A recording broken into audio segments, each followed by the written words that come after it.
The views and opinions expressed on this program do not reflect the company, owners, management, staff, clients, or partners.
It's Thursday, the 20th day of November. Welcome to Bermuda's Daily Talk Show. It's the Daily Hour brought to you by the BAC Group of Companies, Medical House Windows, People's Pharmacy, and a big shout out to HSBC Bermuda for ensuring we can do this with you on a regular basis. And pump through the radio airwaves on Hot 107.5 with these most important community conversations. I'm Jamal Hartman, and we'll have a news break from Maya Palacio in a bit that you don't want to miss. How's everyone feeling today? It's Thursday, one day closer to the end of the traditional work week, and some people call it Friday Junior. Friday Junior. Hopefully everyone's had a great week. It's been Global Entrepreneurship Week, so big up to all the entrepreneurs out there who keep fighting through the challenges every day, and to those who, well, what we're talking about today, have actually fallen into entrepreneurship due to employment no longer being available to them, whatever space they work in. But Suzanne Ingham says, it's a super awesome, thoughtful Thursday, Jamal, and absolutely it is, and we're going to make the best of it. So greetings, everyone, and thanks for making us part of your daily routine. A good one today as we welcome Waynette Curtis on from PALS. Looking forward to this conversation. Always a good conversation. She's a nurse at PALS, so you don't want to miss that. The Daily Play is going to be a Name That Place today. Name That Place, all right? And don't forget to subscribe on our website. Follow us on all of our social media channels to stay up to date with all that we have going on. Help us grow beyond the mic as we do our part to continue to improve our community. We're going to jump right into it. Folks, there's some things going on. I can continue to tell you all that I'm not trying to fearmonger. I'm not trying to scare people, but I'm very realistic. As someone who has actually faced redundancy, layoff, or whatever you want to call it to make yourselves feel good. I continue to say, Bermudians are not going to be immune to what's coming. Something of a tsunami is what I describe it as. And it's no way, the way that our economy works, that we can continue to look at these large companies, whether it's Amazon or Target or UPS, and think that it will not impact Bermuda in some way. So the question of the morning is, what do you think the government of Bermuda can do to protect Bermudian jobs in the face of global job cuts and automation? And do you believe that Bermudians are prepared for potential job losses driven by global automation and economic shifts? Well, Maya's going to bring you a story a bit later, but if you have not heard, it has been reported that our main utilities company, there's reports coming out that our main utilities company, every employee was offered a severance package.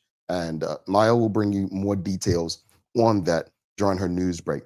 But that said, we have to have this conversation because, again, I faced it and I was not prepared for it. I faced it and I was not prepared for it. And we, years ago on this show, I said that no one in Bermuda should be going to work. Whether you work in that safe government space or Quengo, no, not one person should wake up and go to work every day and think they'll leave with a job. That's the first thing. No matter how good we are at our job, no matter how important we think our job is, no one should walk into a place of employment and think that that same day they'll walk out still employed. That's a harsh reality, that we have to come to grips with, because this is not the end of it. This should be an eye opener to every last one of us. So the question of the morning, and again, Maya's going to have more details in her news break. I'll try to bring her a bit earlier. And I know this might be one of those conversations that scares the crap out of us. But these are the conversations that we've had years ago. You see what's happening in the United States. Record job losses. I read a report yesterday that they're not even going to release October job numbers. Why do you think? Folks, it's not looking pretty. It's not looking pretty. And to know that the main utilities company offered their employees severance packages shouldn't scare us necessarily, but it should wake us up, open our eyes. None of us, and let me just be very clear, not just as employees, but even small business owners.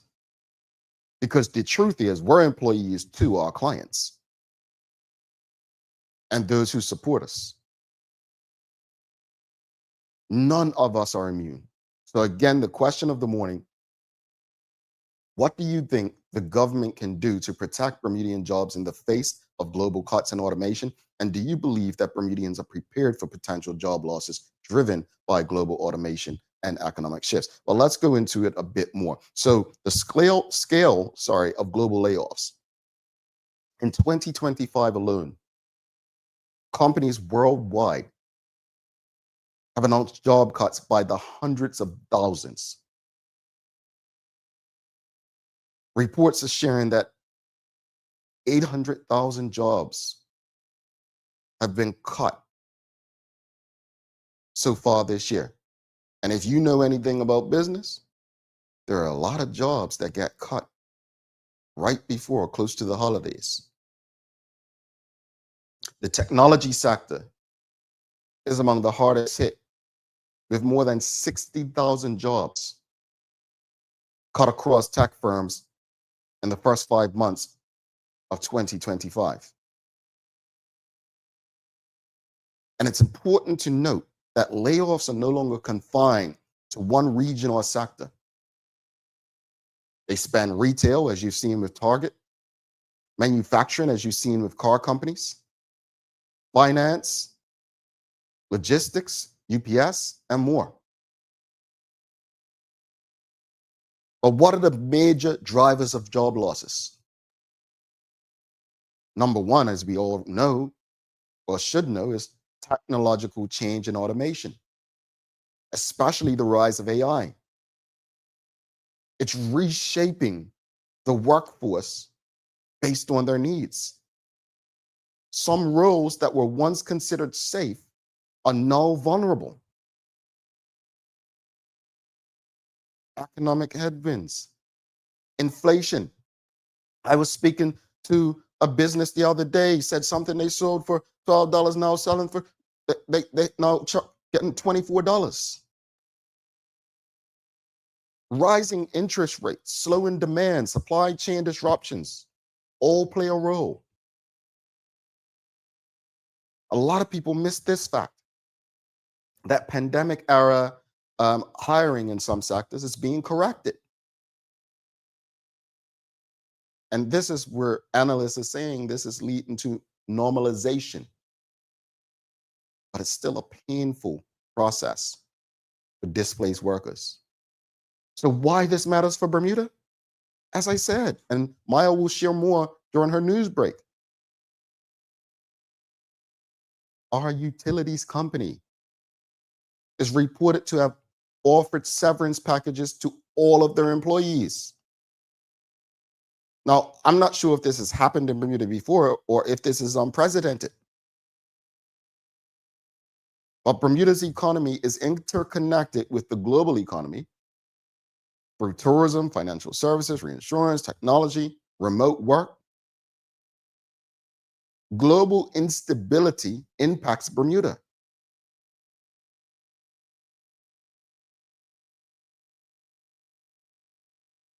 I think we all need to wake up. This is not 1980. Where are the unions on this?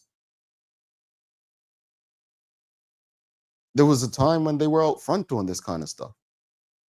You know, you see people talking about jobs fair treatment.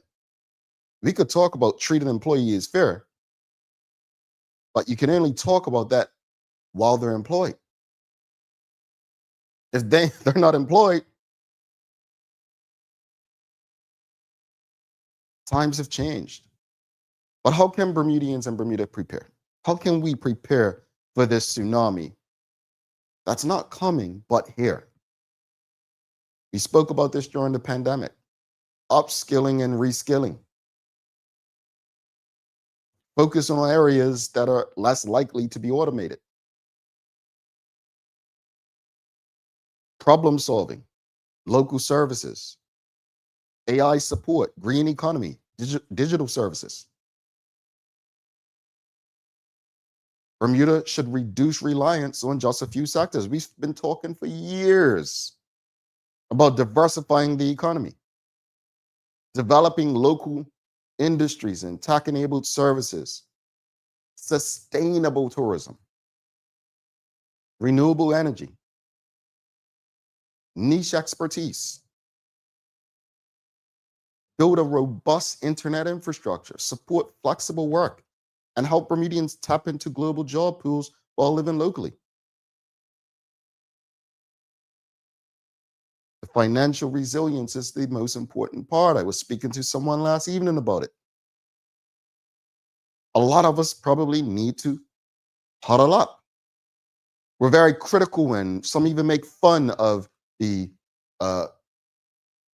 workers that come to Bermuda and live cramped up in what they say a house. Maybe that's what we need to do in these times, to build our savings and reduce our debt and avoid dependence solely on one employer or one sector. Government and institutions could help with support programs and career transition assistance, but there's only so much they can do. But the government also needs to be honest in monitoring the global job trends and anticipate which roles will be at risk in Bermuda. Anyone could have told you when Belco was sold, something like this was likely going to happen. So while job risks are real, the global shift also opens up opportunities for Bermuda and Bermudians who can maybe seek remote roles, offer services beyond Bermuda. Bermuda's small economy can be agile in adopting new technologies and business models that can be an early advantage. We need to embrace change rather than resisting it. And I'll repeat that. We can cry about AI, push back on AI, say we hate AI. We'd probably be better off finding ways to service AI. Over to you, audience. What do you think the government can do to protect Bermudian jobs in the face of global job cuts and automation? And do you believe that Bermudians are prepared for potential job losses driven by global automation and economic shifts? This is your daily discussion brought to you by Titan Express and Secure. Let's go to the audience. Shikarena says, I'm not sure if anyone can be prepared. The second AI was in my department. They wanted metrics and suggestions on who to cut and what efficiencies the AI could bring. I think when I say prepare, Shika, it's really about, okay, it's cutting expenses. That's how we can prepare. Something like that. When I was when I lost my job at Bermuda Tourism, right? I could have been better prepared in this respect. Here I was thinking I was delivering results and a great employee. I weren't a great employee because I didn't like the people. But my point is, I was good at the job, at least I thought. I'd got a raise, I got a promotion. Meanwhile, I had business ideas I was sitting on for years that I could have been executing. So I do think there are ways we can prepare by reducing our expenses and consistently upping our skills. Winston Godwin says, is it job losses or job shifting to other industries or other countries? Well, I'll use Amazon's case. It's job loss. I think it's both, because if the jobs are shifting to another country, it is a loss for a Bermudian. But I think with this, the AI of it all, it's a job loss. Yeah. Kenton Trott says, good morning, TDH family. This is tough news to hear. I have said it before and will say it again. We need to get back to community and supporting one another. The only way forward is unity. Sheikha Reyna says, it's both job losses and job shifting in the US at least. Absolutely. She goes on to say, Sheikha Reyna says, prepare for 2 years of unemployment. That's the new guidance. Yeah, before it was like 6 months, right, Sheikha? Before it was 6 months. This is crazy. This is crazy. This is, I think, an audience, I'm going to ask you to do this. This is a conversation that everyone you know needs to be a part of.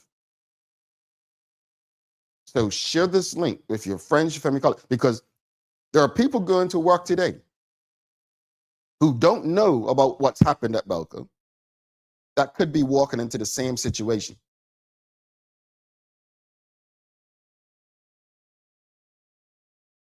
Suzanne Ingham says, I heard it not long after Belco was sold.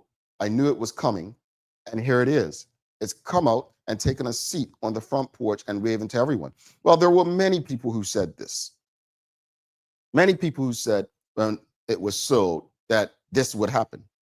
But this is part of what business books teach us. This is a part of what we learn in business school about mergers and acquisitions and buyouts. We learn this stuff. And I just want us to be more prepared and be ready and not get caught off guard.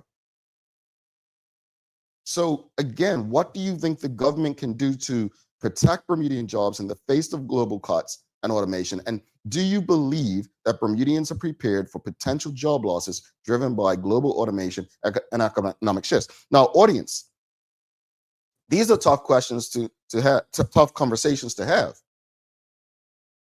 And you don't have to answer, but just think about it.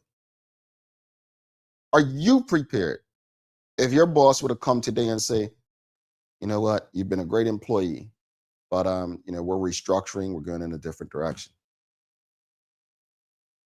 I had a harsh conversation last night with someone. And I said, one thing I learned about big business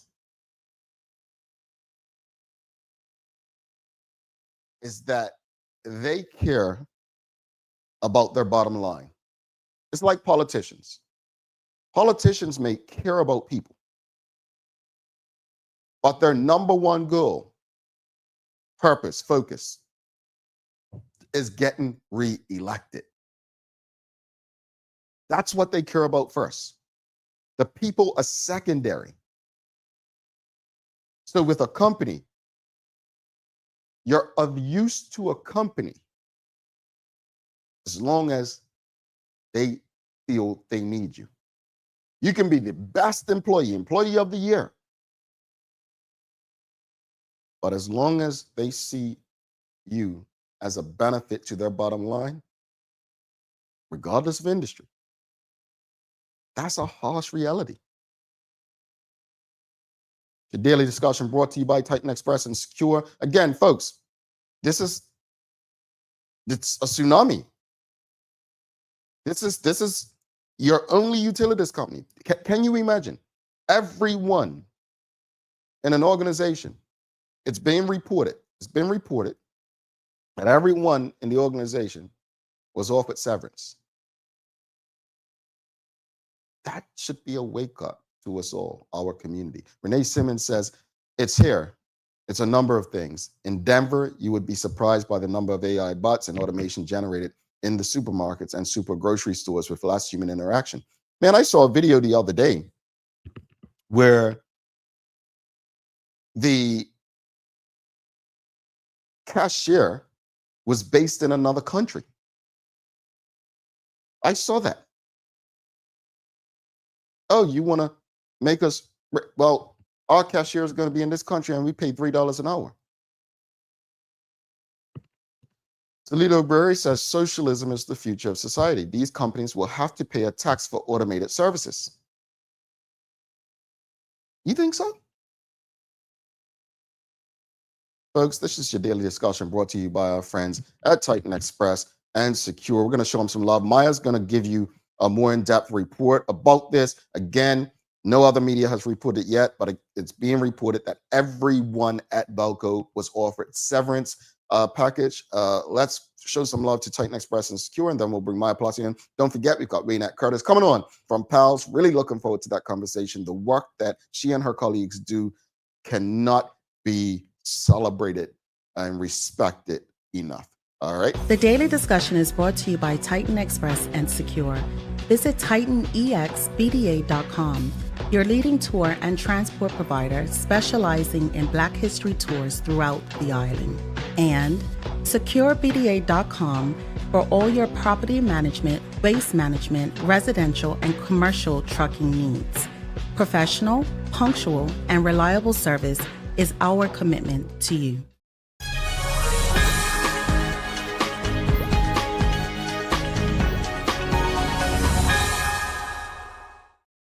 Good morning. Good morning.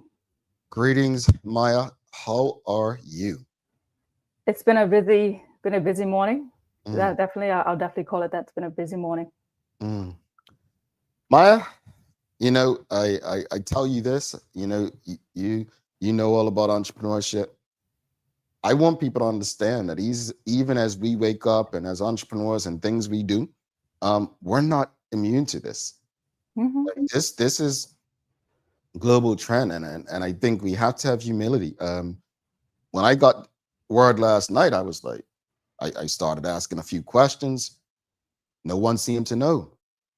And then when I got a confirmation, I said, oh, wow. And remember, I've been saying on this show, you know, I've said it over and over and over. I'm saying, I'm not trying to, you know, like they say, you like, oh, spreading fear. No, this is real.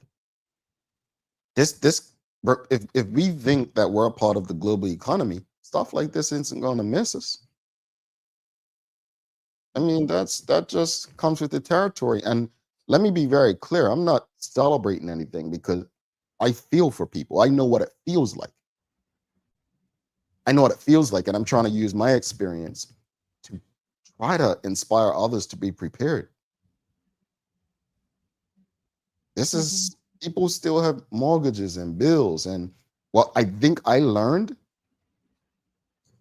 it's not your employer's responsibility to pay your bills, your mortgage, take care of your children, provide help. It's really not. That's a harsh reality. It's not.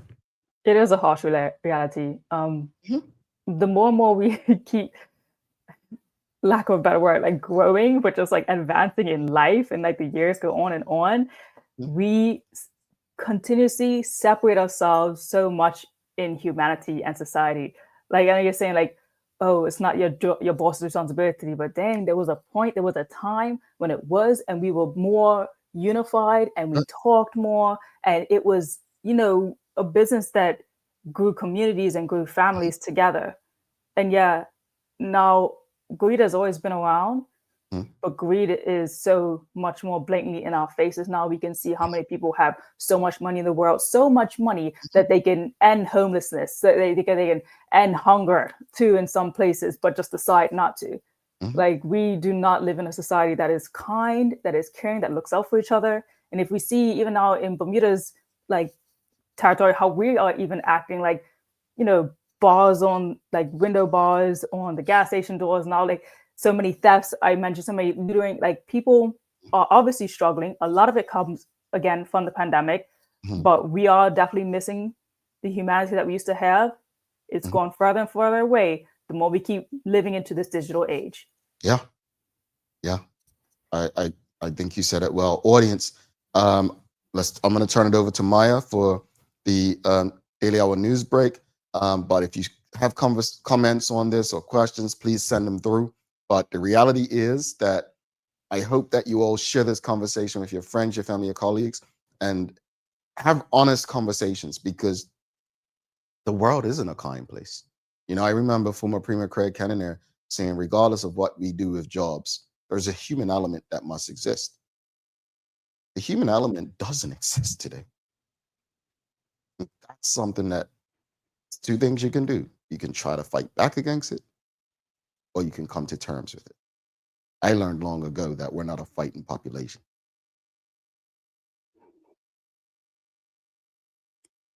Good morning, everyone. This is your Daily Hour news break brought to you by the good people at People's Pharmacy. From grandparents to new beginnings, People's Pharmacy has cared for every generation, and the next one is just getting started.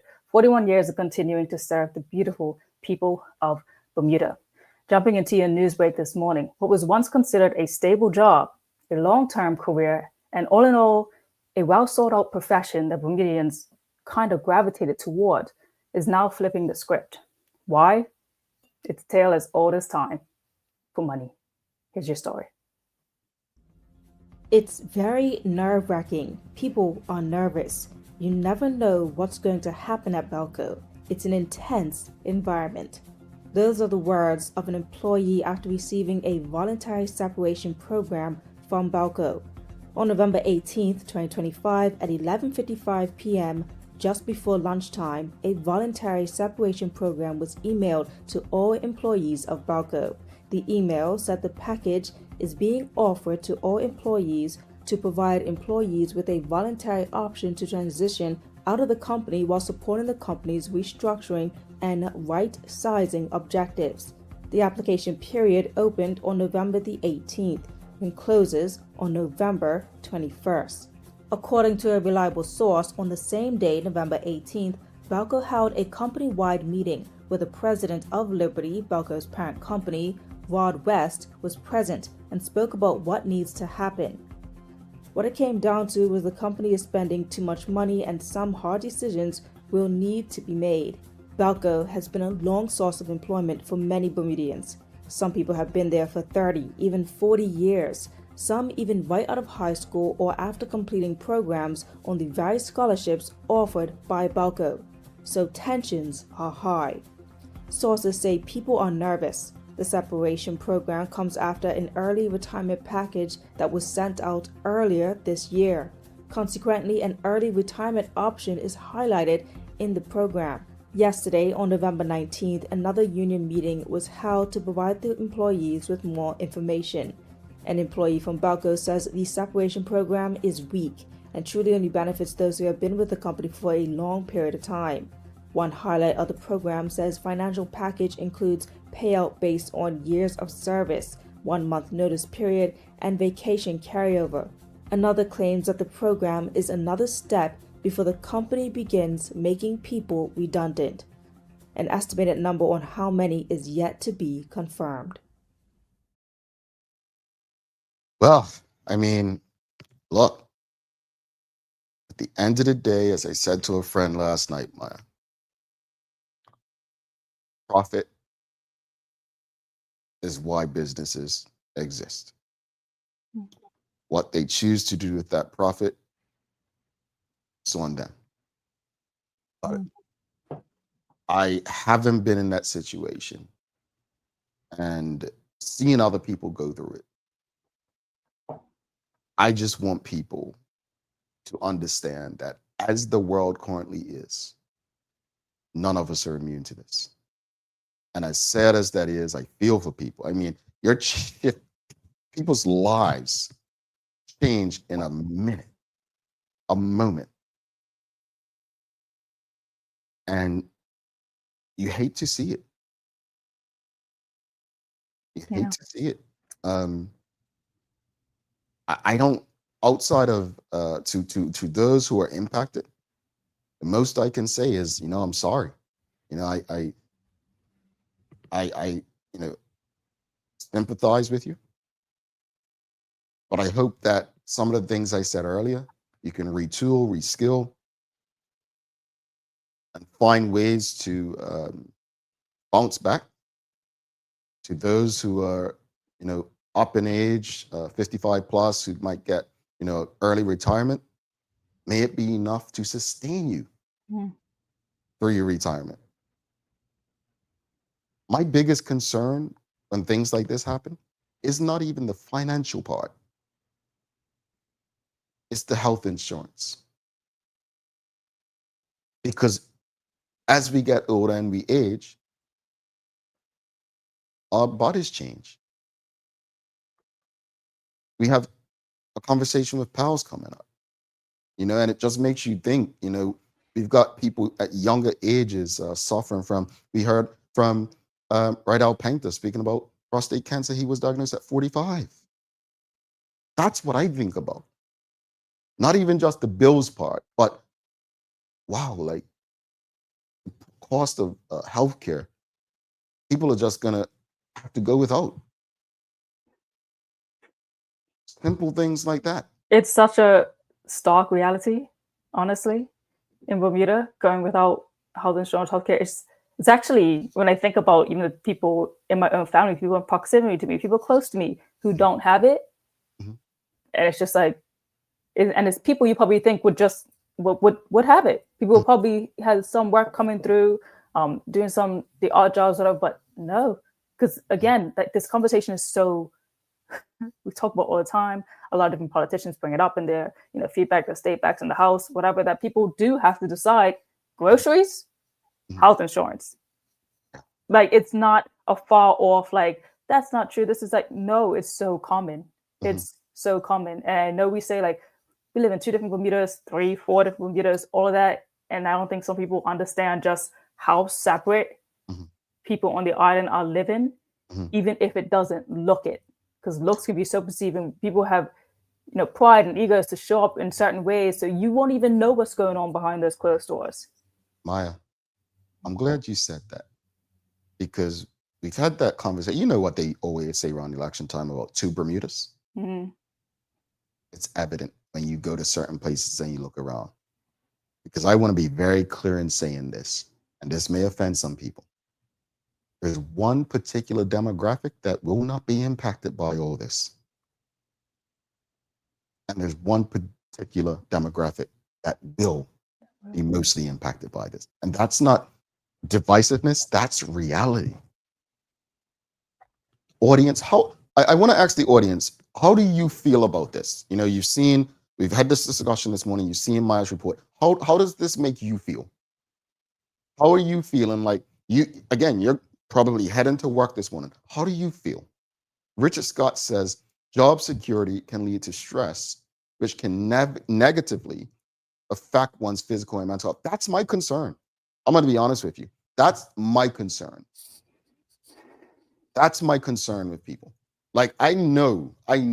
And I was honest with someone. I said, man, I have someone that I recently did lunch with who lost a job 2 years ago and still hasn't recovered. They're broken. An organization they were with for like 20 something years, broken. And I didn't even have the words to say anything. Like they couldn't, you know, I I'm in a position where I'm fighting to support myself. Rashida Godwin says, as difficult as it may be, the reality is, quote, the only constant is change, end quote. And we can't control or direct the winds of life, but we must learn how to adapt and adjust our sails as needed. Absolutely.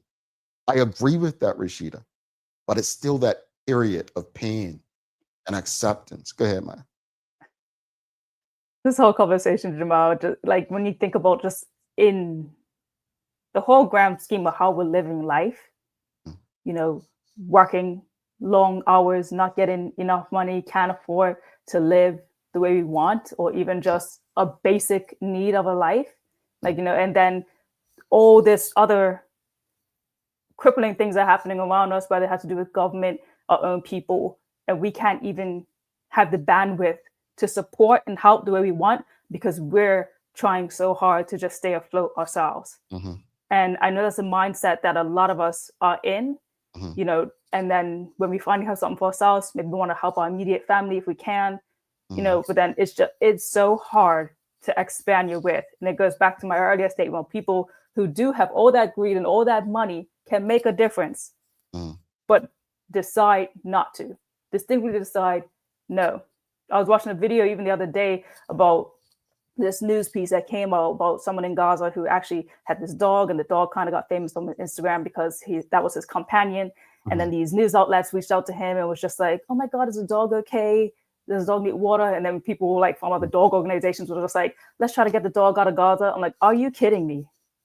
Like there are people literally dying, starving. You got the same man who's in a tent with this dog that you don't even think is fit for a dog, but you're fine to let him stay there and you're so concerned with the dog. And the guy even said, like, and no news outlet didn't even mention me, yet I'm here, like, basically providing for this dog and myself.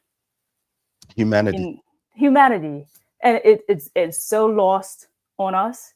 The stories that I bring, the stories that Tara brings, the stories that Simone brings, the stories that every journalist brings. And it's so sad when we bring these things and we report them over and over, back to back. And I get it because we don't have the bandwidth to like feed all this in and take on all of it and get the answers to everything that we report on. And it's even sad for me to have to report on things that feel so similar day after day after day after day. And it's just like, dang, when do these problems get solved? Do we remember the stories that I even said a week ago that these things are still relevant and happening? You know, because we move on to the next thing so quickly. It's Correct. And we move on until something else happens or it impacts us. Yeah. Right. And you know what's fascinating? And folks, we'll extend the conversation with Waynette Curtis, but think about the guests we have today. We're talking about humanity. We're talking about an organization that literally is there to service people in their most vulnerable state. But we're talking right now, before we even get there, about the worst of humanity. The very worst of humanity. And look, folks, I believe in working hard. And I've said this to Maya. I've said to Teo, they're some of the hardest working people I've ever worked with. Maya was speaking about like working around the clock and I get paid. That's what we kind of do. Now, whether you appreciate the work we do or not, that's neither here or there. There are a lot of people who make a lot of money who work very hard as well. There are people who don't do anything, who receive a lot of money without putting in the work. It's a tough situation.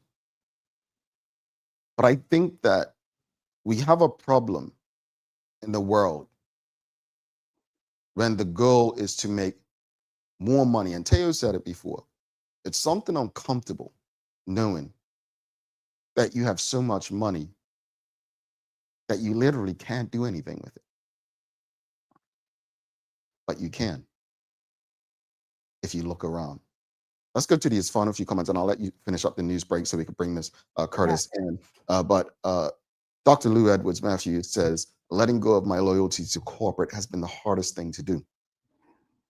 Suzanne Ingham says, I said it before, AI will not help us, it will take away jobs. I disagree with that, but I take your point. Says we have to find another way and get off their grid and still survive without them. I disagree because like I said yesterday, yes, AI is doing things, a lot of crazy stuff. But having lost my mother to cancer, I believe that if we use AI for good, we can solve problems like that.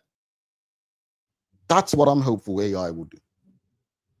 I'm hopeful that AI will give us the opportunity to spend more time with our loved ones, because that time's limited. I'm hopeful that AI will direct us into a space to help understand all that we've lost as far as being community and the humanity that's non-existent in our community. Richard Scott says we look at this present situation as a reminder of the importance to prepare for the lean days, also an opportunity for us to show and express humanity to those in need. Dr.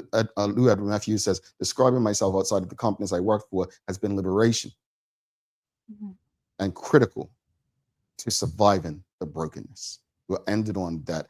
Folks, again, share this conversation with your friends, your family, your colleagues. Share the news break with your friends, family, colleagues. People need to know that none of us are immune. And I want to requote Rashida Godwin, the only constant is change. We cannot control this, but we have to respond to it as a community.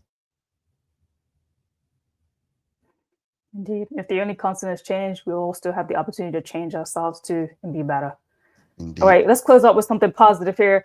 The Bermuda women's football team, national team, is about to kick off their road to the FIFA Women's World Cup in LA 2028 on Thursday, November 27th. So the senior women's national team opened their CONCACAF qualifier away to Cayman Islands before facing Guatemala in their first international window of the campaign. Bermuda have been drawn in a pretty tough group alongside Costa Rica, Guatemala, Grenada, and Cayman Islands, with only the group winner advancing to the next round.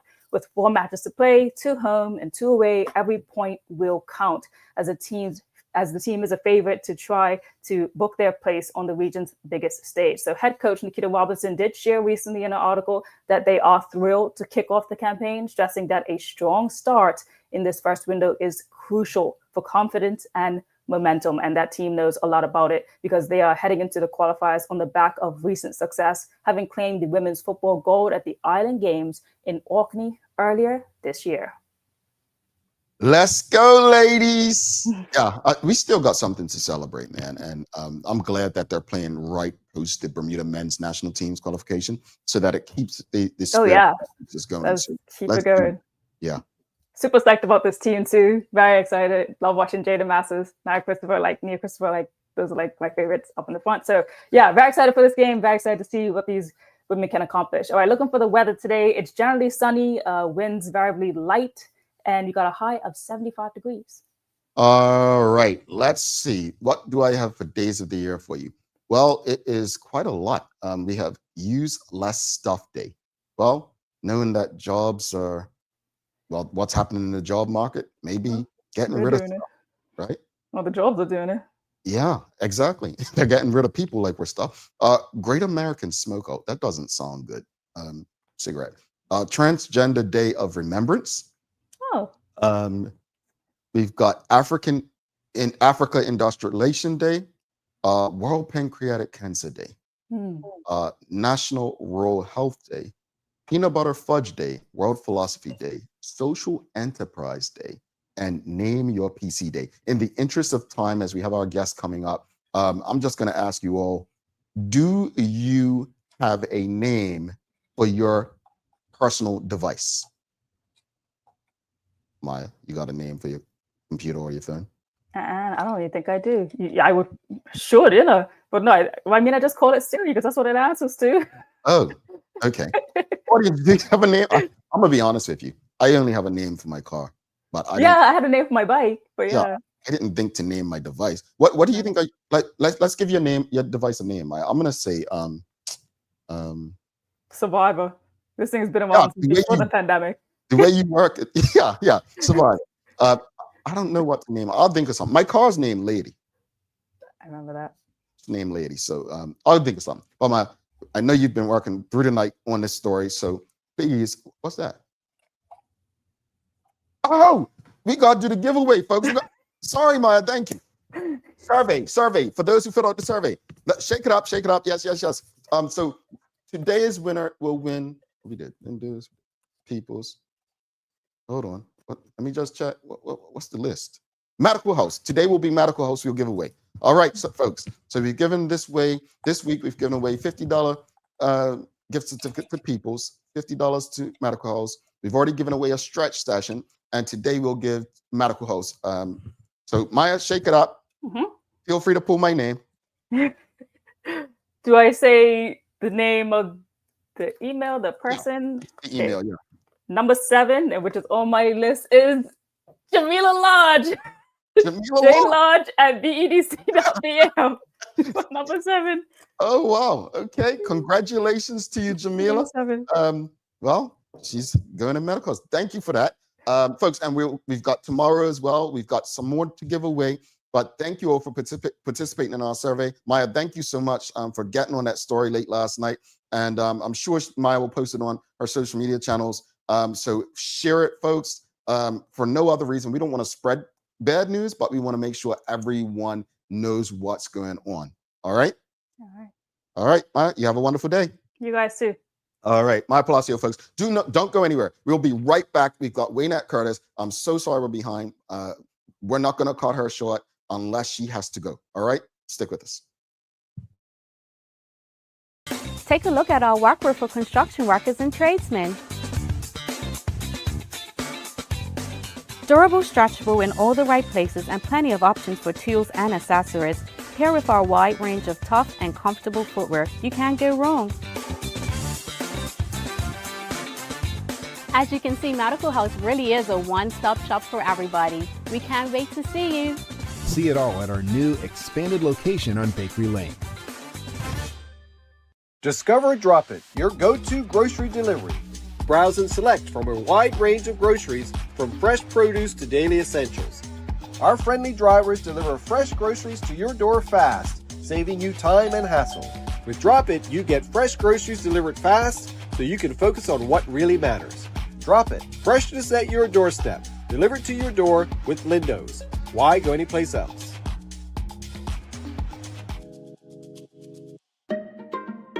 People's ACW, located at King Edward VII Memorial Hospital, carries over-the-counter medicines, toys, cards, and even toiletries. Our knowledgeable staff are there whether you're at emergency, visiting family, or a member of BHB staff, to show you our best even when you're feeling your worst. People's ACW, we're here for you.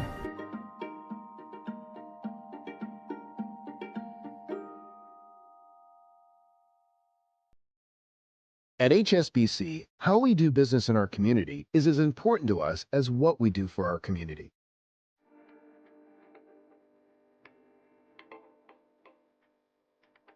We are here at Hungry Bay with HSBC today. We're planted over 500 mangroves using 2 different methods. This work is very vital for our mangrove ecosystem and would not be possible without HSBC's generous support. I am super happy that we have a team here of colleagues helping us replant some of the mangroves.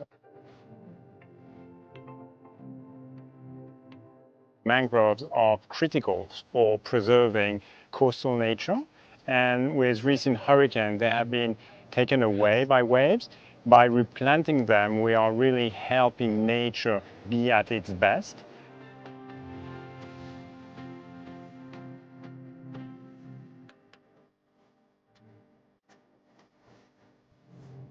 Thank you so much for HSBC for sponsoring the Microforest Project, but by extension, the Hungry Bay Restoration Project. Thank you to all of the charities, corporate partners, and HSBC volunteers for your commitment to our community. SCARS stands for Saving Children and Revealing Secrets, and we are a Bermuda nonprofit organization whose mission is to reduce the risk of child sexual abuse and to be an advocate and a voice for children who've been sexually molested, as well as their affected family. New media like the Daily Hour is really important in partnering with organizations like SCARS. It's another platform for us for awareness. There can be no radio silence as it relates to child sexual abuse, and we need as many initiatives as we can get. We need to keep this message alive. In terms of us and the work that we do, live engagement is good because it allows the audience to ask questions, to make comments, even to provide us with encouragement and support. What I love about the live engagement when SCARS is being interviewed by Jamel is just this feeling of safety, this feeling that he gets it. He cares about children. It's a connection.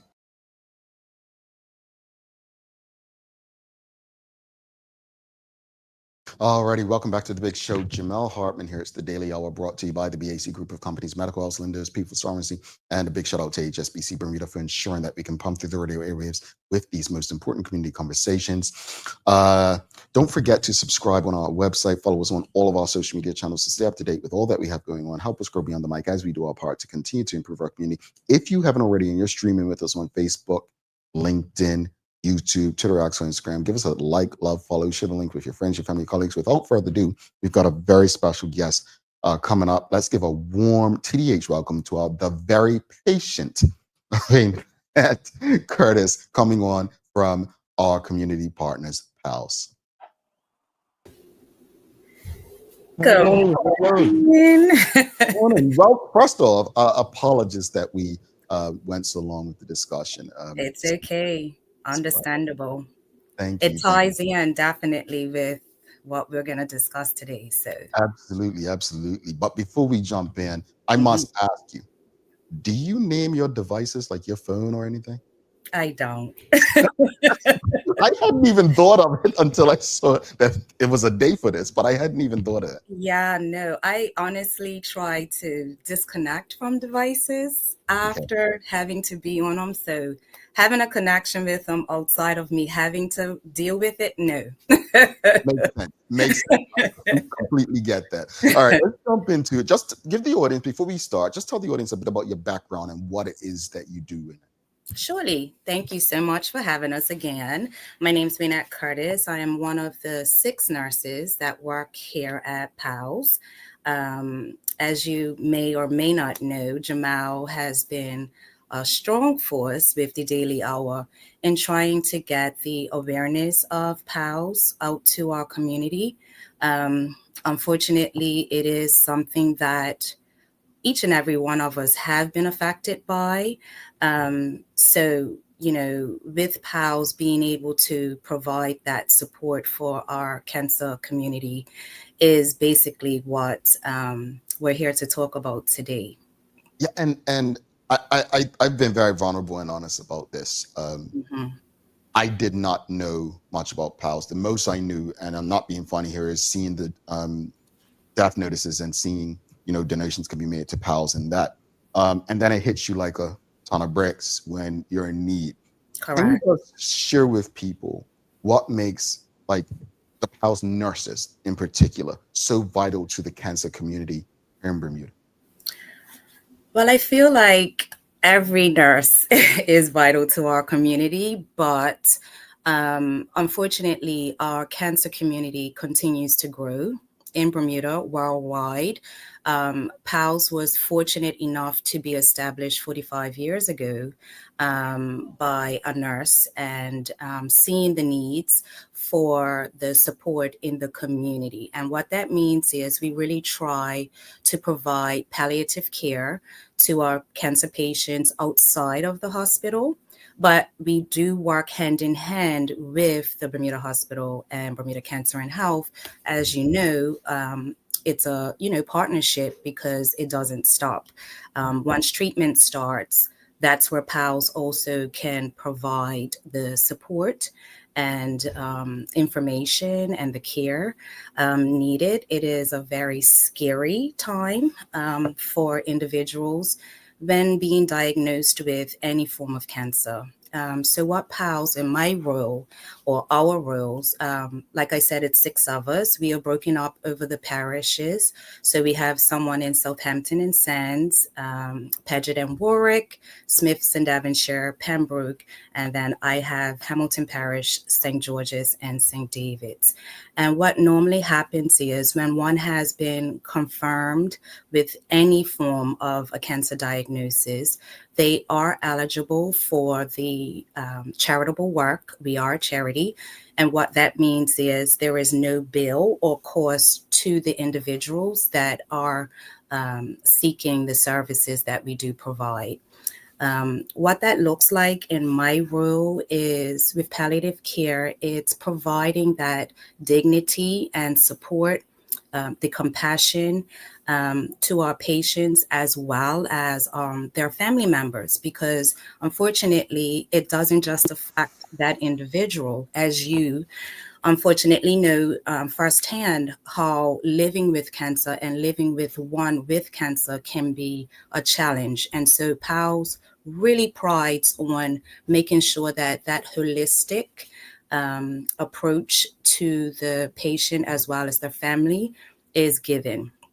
You know, when Dr. Alakani was on last month, she reminded the audience that, you know, because there were some, including myself, who thought, you know, after my mother's situation, that you only dealt with people at end of life. And you're like, no, we deal with people who just diagnosed. And yesterday we had Rydell Painter on, who mentioned like he was 45, diagnosed, and he worked with PALS. So it's not just end of life. Can you speak to that versus the end of life care? Surely. And I'm glad you brought that up because that has been one of the biggest stigmas of PALS and end of life. We really, really try to get in at diagnosis. And what that does is it provides that support for an individual who has just been given some really detrimental news, and it's giving them that support, the information. I mean, it is getting that news, it kind of like blacks out everything that may be going on with you. So your doctors are telling you, so this is what you need to do, this is the plan, and all you're hearing is want, want, want, want. So with PALS, hopefully providing that support with our patients from diagnosis. And even if that means it's just a phone call every month to check in, making sure that, you know, the information that has been given to them, they understand. If it is something that is worrisome to them, you know, just helping them to get through and process a lot of the things that they are being presented with. What it also does is it allows us to develop that relationship with our patients and their family at the beginning so that when times do become challenging, what I call them is like we have our hills and valleys, right? You're going to have really, really good days.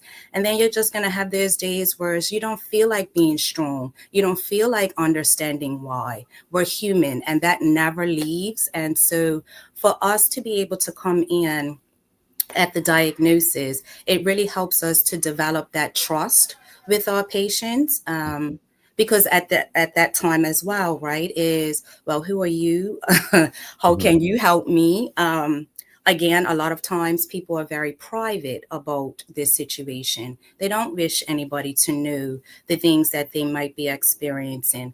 But if we're able to come in and develop that trust, maybe that would just make things just a little bit easier getting through those difficult times, because unfortunately we're going to have them. You mentioned the family. Speak to that, because I remember one thing in particular PALS nurse said to me is, get her whatever she wants to eat. Like I remember that. And Yes. so I went down and got her my mother a fish dinner. Speak to that part of, like, you know, being a nurse and just getting the family to understand, look, this is the point, you just give them everything they need. So so I've been a nurse for 18, 19 years now, and palliative care is one of my newest remits, entering into it. And I do recall when I first started going out with one of the nurses to get my bearings done, meet my clients and their family members. And at one point, I was just like, I don't know if I am geared up for it, because I don't know if I'm going to have the right words. I'm a crier. I'm very emotional. You know, how am I going to support these families and their loved ones through this difficult time? And it was my coworker that actually had said it, you know, they love to know that you're human. So if you cry with them, you hug them, you're going through those difficult times with them, that just supports them that much better when it comes time to developing that trust and, you know, feeling that you are there to support them and their families. Like I said in the beginning, cancer doesn't stop everything. Life still lives. And even the conversation and the topic that you were discussing before I came on, you know, the dynamics of this country right now, it's scary for the healthcare providers, the healthcare professionals, the individuals that are involved. It's a very scary time for them, underinsured, no insurance. The good thing is PALS have been fortunate enough to keep their doors open with the donational dollars that do come in. I don't know if our listeners know, but this charity does provide free health care and support to individuals. But going back to their families, you're living with this family, this individual, right? And so you waking up with them and going through the trials, seeing them suffering, hearing them say how, I don't know if I can get through this. So we don't discredit or cut out or don't include the family members because they are a part of this journey along with our patients. And so those services that we do provide for our clients are opened as well to their family, their loved ones. So we have a lot of support groups, thankfully, that has just started back up since the pandemic. Our lovely Shamika Ingram, our medical social worker, has been fortunate enough to start our support groups for our patients and their families, so that they have that safe, I guess, place to be able to express themselves and be able to be vulnerable and not be okay, and have like-minded individuals that are going through similar situations to support each other. And so we did have a vast amount of patients and families who have been asking for these support groups to start back up because it's lonely. It's difficult. It's difficult for one to have to still be strong, be a mom, be a dad, still work that full-time job so that they can have the insurance coverage to be able to provide them what they are needing to get through this time. So family is very important. And it's important to us as well, making them feel a part because they are that support for our patients as well. So including them is vital for PALS. Audience, I'll get to your questions and comments in a second, but you can keep them coming through. I'll get through as many as I can, sorry. But I'm listening to you and haven't seen yourself and your colleagues in action. I mean, folks, let me be very clear. We're talking Christmas Day, being away from their families, right? This is, just, I want us to put the hat of the nurse on to understand that while she's speaking about what they do for the patient and their families, they still have families to go home to. Your work requires deep compassion, yet emotional resilience. What helps you in particular and your colleagues to stay grounded and continue showing up with such empathy every day? I honestly have to say, firstly, it is our patients. Like I said, this is a relationship that's developed. No, not in the best of times, but it is in times that it's very much needed. And I honestly have to say, it's my patients that continue to allow me to get up every day and put that foot forward and trying to make sure that we're giving them the tools, the support, the compassion, dignity, being made to be heard. A lot of times, as healthcare professionals, we have our agendas. Listen, you have been diagnosed with cancer. This is what the gold standard of treatment is. This is the side effects. This is what you're going to be dealing with. And it's not easy. It's really not easy. So being able to provide that support and that compassion and allowing our patients to be heard, as healthcare professionals, we are our patients' advocate and speaking up for our patients. So honestly, I would have to say, firstly, it is my patients that keeps me going. we have a great, great team here at PALS. Times when it is difficult for us, we can pick up the phone and call our colleague and just pull over on the side of the road and say, I am not okay. I just left one of my patients. I had this difficult conversation with them and their family members, and I don't think I'm okay. So having the support from and the respect from my coworkers have definitely allowed each of us, I feel, to continue showing up and doing what we can for our patients. I have to say my faith, going back and tapping into my faith and, understanding that this is a calling. I really can't tell you why this was a choice for me. From young, I've always known that caring for others was my niche. And thankfully, I was fortunate enough to be able to pursue this profession. And honestly, the gratitude that I get from doing what I do is what keeps me going. My daughter, my husband, like you said, we have families as well. And on those difficult days, being able to come home and offload, and just being able to be vulnerable because I wasn't able to be that in that time with my patient because they needed me to be strong. They needed me to be the rock, and being able to have that support at home, it's paramount. So I have to say that those are some of the things that do keep me grounded, keeps me going. I did step away for a couple of months last year, and here I am back at it and love it.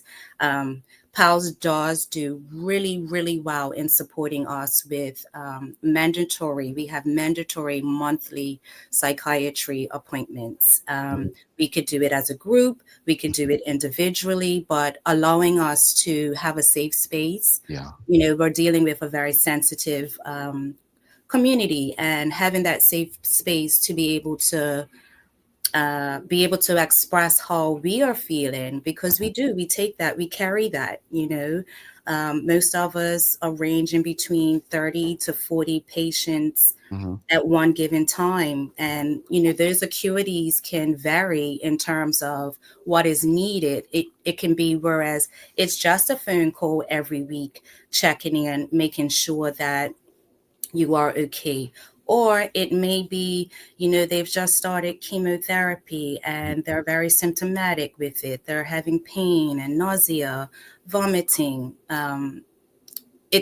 It varies, and so it's managing the symptoms that come along with it, and then it's the end of life, which everybody knows that that's what PALS does, but that's also something that we very much support, in being able to allow loved ones to have that time at home and not in a medical institution, allowing them to have those moments of comfort and peace. So being able to provide that, like I said, it's more of a gift to us than what what they're getting. It will be times whereas I'm thinking that I'm going in and putting that support or giving that support to my patient, when it was my patient who actually was giving what I needed. It's been many times whereas I go into a patient's house and, the conversations start, and when you look, it's my cup that had been filled in that visit, because they're able to share and allow me to share. So it's a give and take, and the relationships that are developed it's just amazing. It's amazing. Just go to the audience real quickly. Aaron Smith says, thank you for all you do, Nurse Way and the PALS team. We also have Tanya Cheeseman says, PALS was a lifesaver with the support they provided my family with my mom during her cancer journey. Yesterday was 4 years she left us and she is missed, but PALS definitely provided the support. And she goes on to say, I was unaware of the services that PALS provided before then. We also have Charles H. Jeffs II. He says, funny enough, before my mom's first experience with PALS, I thought PALS was related to animals.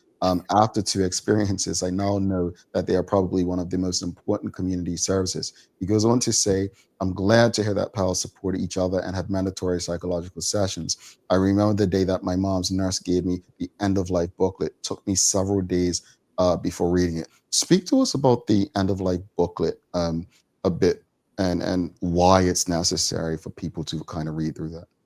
So the end of life booklet actually came about, when it's that transition time for patients.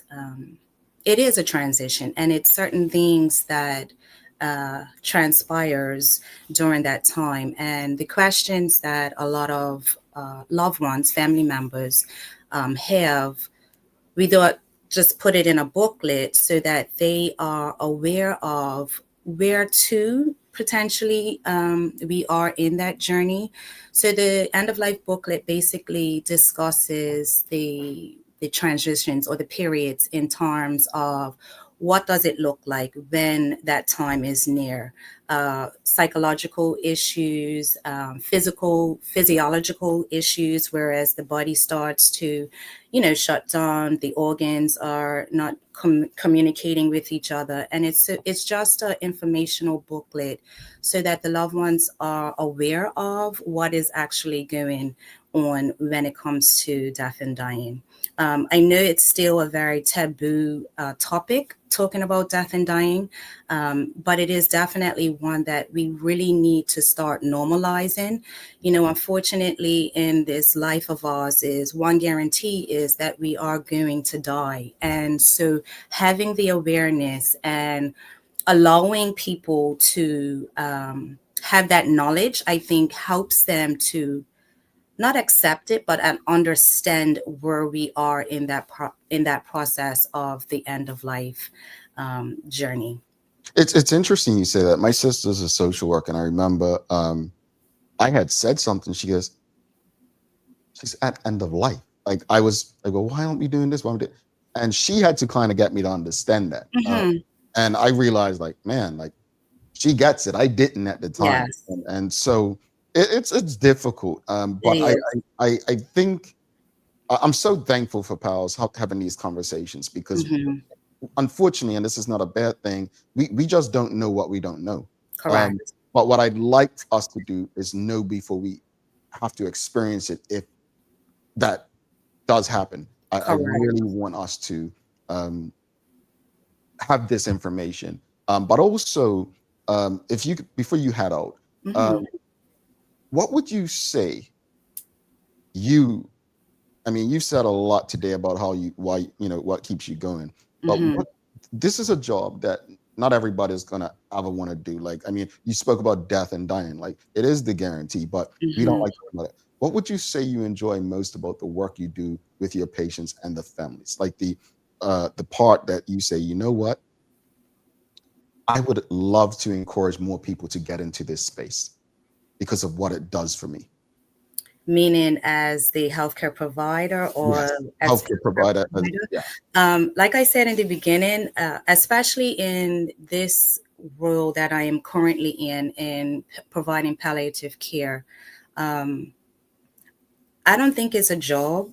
I don't look at it as a job. And when it starts to become a job, you really have to look within yourself and ask yourself, like, is this something that you would like to continue to do? Because it does take a lot of you to continue showing up for those individuals that are requiring your services.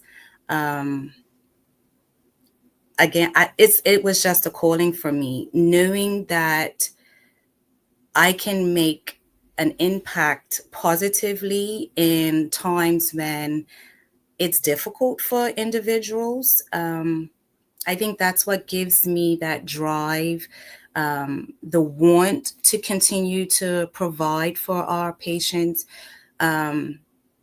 Again, I have been unfortunately stricken with cancer in my family, and being able to remove that head and being vulnerable and accepting the level of care and compassion that nurses do give to individuals, especially during these times, I get more out of it than I think I give a lot of times. And I think that's what keeps me going in terms of this not being difficult for me. Yes, we have our challenging times, but just knowing that you've made that little bit of an impact to other your patients or their loved ones, having those phone calls with husbands, wives, children, you know, as you say, at the ages of cancer, it's younger and younger. I'm seeing my peers, being able to provide that love and comfort to individuals, I think is what fills my cup. So it can't be a job for one. I don't look at it as a job. And I think once you do start to feel like maybe stepping away and seeing if it is something that you will continue doing, because you have to be present. Yeah. You cannot be checked out. I'm dealing with my own life issues and then trying to show up for an individual who is depending on that support from you. And so having that balance, that work-life balance, is very important for individuals who are in this field. Mark Arthur C. Phillips says, Waynette, your work is not in vain. I know you face some dark days, but remember, weeping may endure for a night, but joy comes in the morning. Waynette, before you had I promise my last one. It's okay. It's okay. Enjoying this because how- it is getting the awareness out there. Bermuda PALS is yeah. here.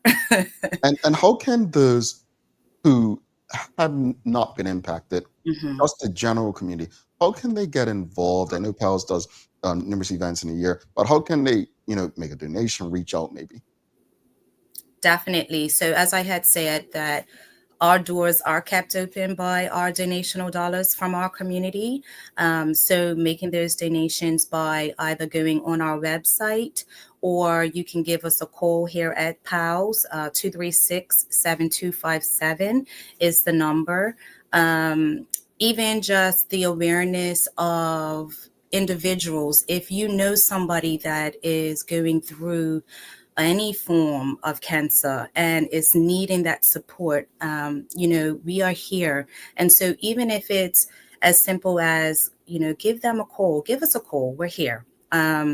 Getting the awareness out to individuals as well as how to become a PALS patient is being referred by your healthcare provider. That can be your general practitioner, it can be your oncologist, it could be your nutritionist. Let's say you've been diagnosed, your doctor has sent you off to your nutritionist, and they're seeing that you're needing that support as well. Your nutritionist can definitely put a referral in for you as well. So just give us a call if you have any questions pertaining to how you can obtain support or how you can volunteer. Volunteers definitely are a big part of our organization. We do have a thrift store that continues to provide those donational dollars for us.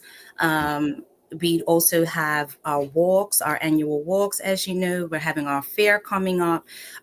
So if you are interested in finding out how you can give that support to one, is by calling the office and getting them to come getting them the information that they're needing. Waynette, this has been awesome. Thank you so much. Thank And you. I got to meet Waynette in person the other day, folks, because I don't get to meet many people, especially prior to coming on, but it was a pleasure to meet you in person. Thank you for this. Again, I really, really am grateful for the conversations that we continue to have.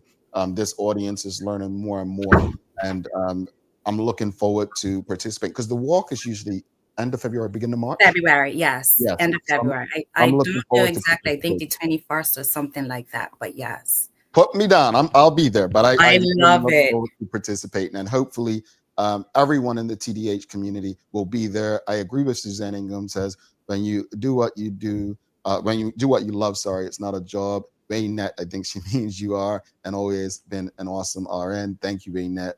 You definitely love what you do. So thank you for what you do. Thank you for your colleagues. Yeah.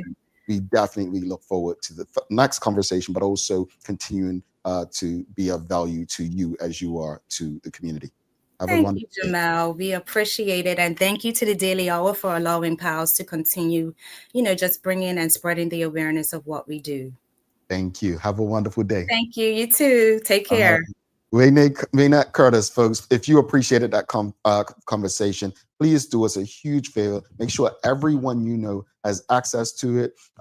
Send it to them, like, follow, share. We're going to take our final break. We'll come back, and I've got a daily play for you, and I'll wrap it up, give my final thoughts. Stick with us. Considering the increasing challenges faced by financial institutions, the need for insurance protection is a critical component of the risk management framework.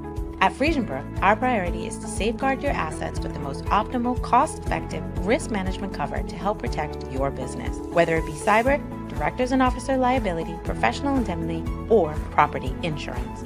Call us on 296-3600 to learn more about our full suite of competitive corporate insurance products. At Friesenbrook, we provide insurance you can count on. Dreaming of expanding your business?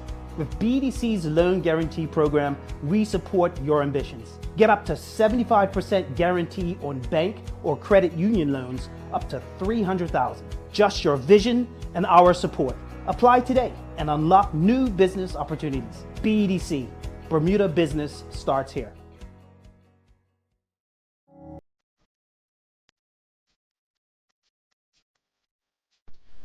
For over 70 years, Bermuda Pest Control has been protecting homes and businesses island-wide. We offer a full suite of services, including rodent control, termite fumigation, and general insect control and maintenance. Our team of experts will quickly and efficiently eliminate any pest problem you may have. With Bermuda Pest Control, you can enjoy a pest-free home in no time. We're committed to providing fast, reliable, and solution-driven services for our customers. It's what we've been doing since 1952. Call Bermuda Pest Control today and say goodbye to pests for good.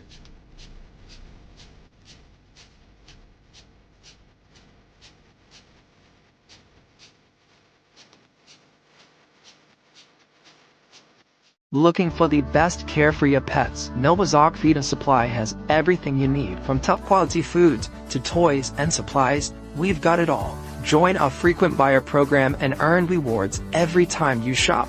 Plus, we've been awarded the Clever Customer Initiative program for helping you save more. And don't forget, we open an hour early on Saturdays so you can get a head start on your pet care. Visit us today or shop online for easy pickup or delivery. Your pets will thank you. PALS is a cancer care charity. We started 45 years ago. What started as a charity with a half-time nurse, and basically just assisting patients going home from the hospital, but patients dying at home.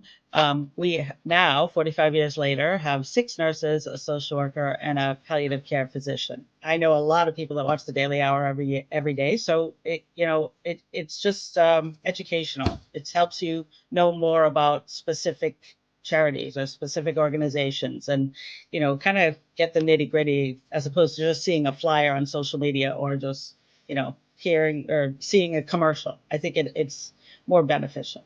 Like if I'm on the radio or on TV, I'm just like telling you what I think you want to know, but you might have specific questions that I can answer directly. I think it's much better having the live engagement.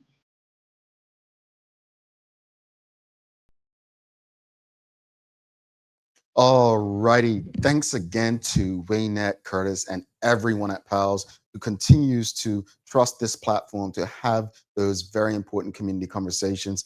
I really, really value the fact that we are getting to engage about things that may impact us at some point in our lives. And so I'm grateful for that relationship. So again, folks, if you haven't already, give us a like, love, follow, share the link with your friends, family, and colleagues. All right. Thanks again to the BAC Group of Companies, Medical House Lenders, People's Pharmacy, HSBC for ensuring we can have these conversations with you on a regular basis and pump through the radio airwaves on Hot 107.5. Folks, It is time for the Daily Play, brought to you by Bermuda Trivia. 4 new games, Sports Edition, Shoe By, the Crossword, and we also have a coloring book available at various stores throughout Bermuda. Follow Bermuda Trivia on Facebook, Instagram, Twitter, X, and TikTok to find out why it's Bermuda's favorite trivia game. All right, are you ready, audience? It is a Name That Place today. All right. Last week, we asked you, or recently, what's the 4th largest city in the United States? By population, what is the 3rd largest city in the United States?